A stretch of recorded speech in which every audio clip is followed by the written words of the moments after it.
Ons sal nou baie naby moet staan, want hierdie luidspreker gaan die deur sê. Julle het gesien voor op die aankondigings, is daar so 'n mooi fotootjie van 'n mooi jong man, en dit is van Braam. Ons het nou op die afgelope kerkraadsvergadering besluit om Braam dan te beroep as jeugleraar van Bogesprek. Hy staan sy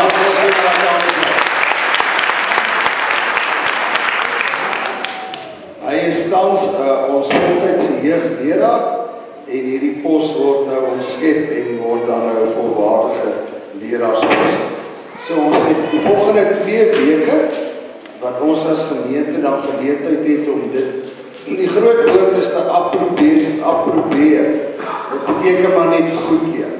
So as ons binne die volgende 2 weke uit ons gemeentes geleedere in die besware het wat 'n saak opper wat na gekyk moet word nie, dan gaan dit deur na die ring toe en dan kom die finale proses in werking en dan kan ons vir julle 'n datum gee vir Braam se bevestiging. So ons wil maar net vir die amptelik deurgee.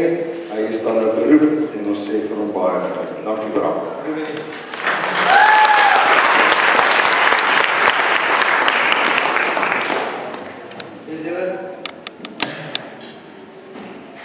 Julle, dit is een baie great news hier. Ek kan nie vir julle sê op hoor. Dit is so lekker. Dit is baie lekker. Dit is so lekker met julle soos my gesin en my familie. Dit is net my so lekker om julle te wees. Ek is baie bly om oor en dankie vir die geleentheid wat ek het.